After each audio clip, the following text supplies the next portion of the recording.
Welcome. For the purpose of this training video, we're going to be walking through the circle check procedure needed to be completed before the start of every driver's shift. As a driver of commercial vehicle, the Highway Traffic Act mandates that a pre-trip inspection is done on each commercial vehicle once every 24 hours by the driver. All drivers are responsible for the condition of the vehicle while they're operating it. As such, they must continually monitor the condition of the vehicle and report any defects of which they're aware to a supervisor. The purpose of a pre-trip inspection is to find potential defects that can possibly endanger the safety of the operator, passengers, or the public before putting the bus into service. This video has been created to demonstrate the proper pre-trip inspections required by HSR drivers who are starting their shift at the MTC. It follows a sequence that, with practice, can be completed within 10 minutes. The sequence has been created to be relevant to all types of vehicles that we operate. Basically, the pre-trip is done in 3 separate circles, one outside the bus, one inside the passenger compartment, and one inside the driver's area.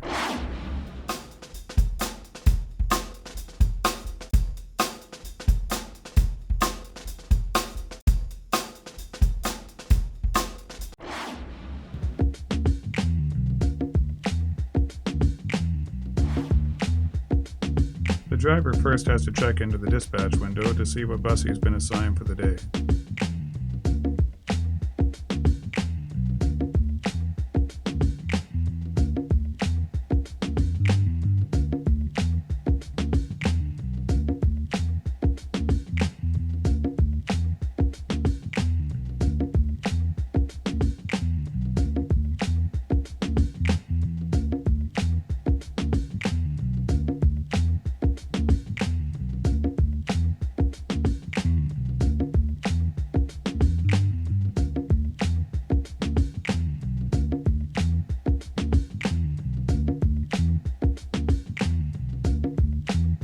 As you're making your way through the garage, make sure you're checking for leaks. A fluid leak could cause you to slip and fall.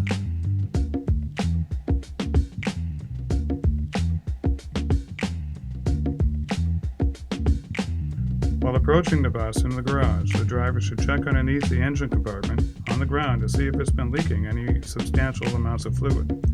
Do not continue with the circle check if there are any major leaks to report to control.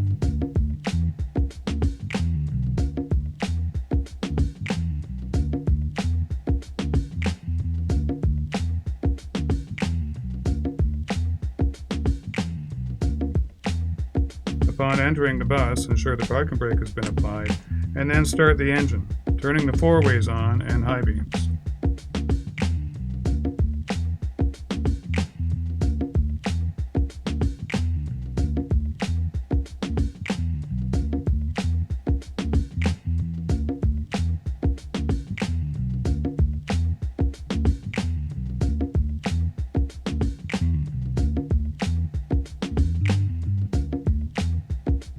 Check all the mirrors.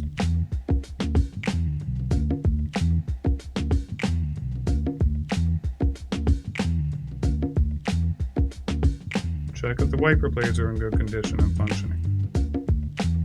Check to see the front license plate has a valid sticker, and check the bike rack to see if it's unfolding and working properly.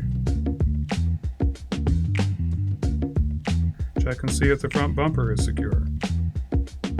Check if all the lights are working properly as you circle around the bus.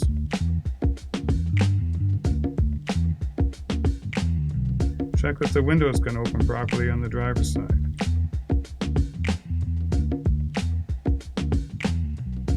And make sure the tires are inflated properly by visually checking it.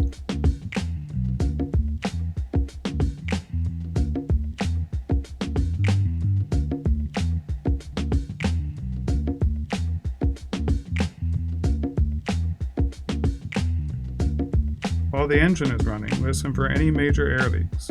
Check if all the nuts have been moved. Note that there are indicators in the circle, and if they've moved, it will have shifted away from the circular pattern. Check the mud flaps.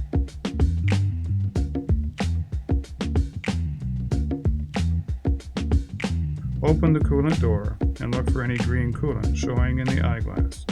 Check again if there's any leaks under the engine or in the coolant compartment itself.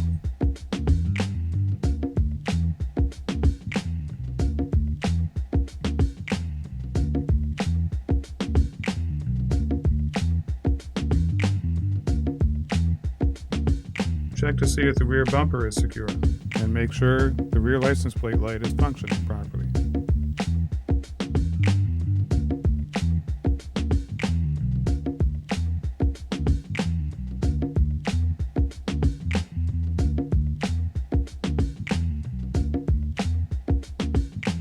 Check the security of the fuel cap on all diesel buses.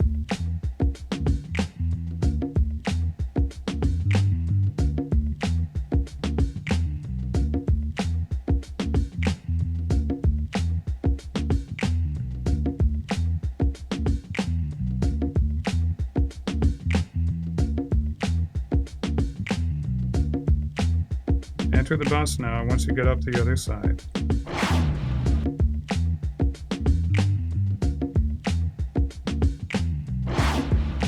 Once inside, enter the driver's area. Checking all the fare box functions, logging on to the Ranger, check the horn, and check that the doors are operating properly. Locate the fire extinguisher, and check the needle to make sure it's in the green. On compressed natural gas buses, it's important to check the fire suppression system to make sure the green light is on. Also check to make sure that the wipers are activating and the windshield washer is working properly. Look for your paperwork. There's 4 pieces of paper that should be with every bus. There should be a copy of the ownership,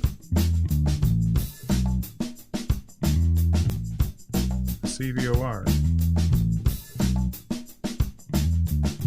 a relevant insurance tag,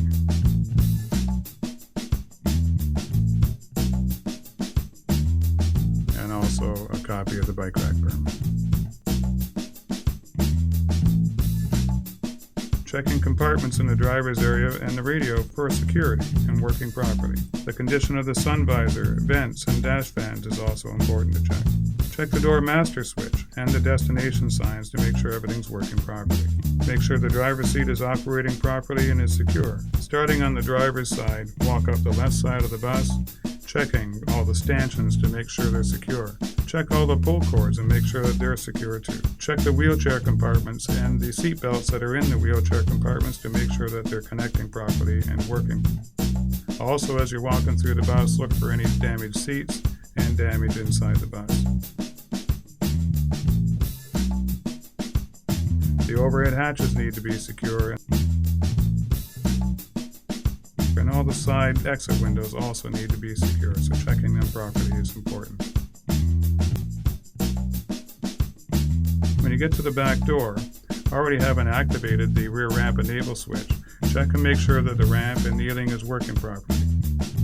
If you're inside the garage, it's important not to put the ramp out all the way because of the tight confines inside the garage.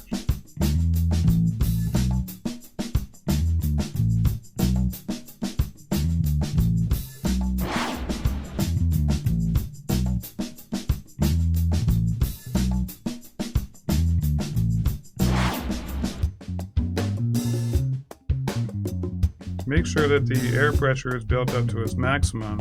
Check the air gauges and make sure it's not over 135 psi.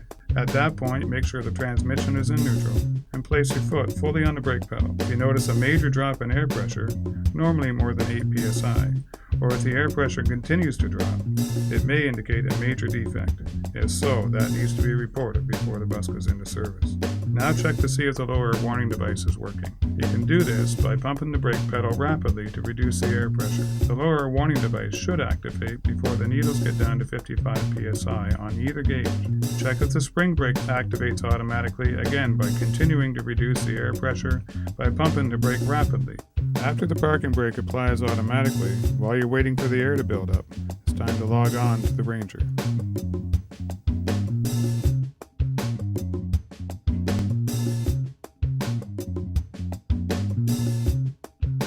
Before beginning the air brake test, you must first make sure the spring brake is released.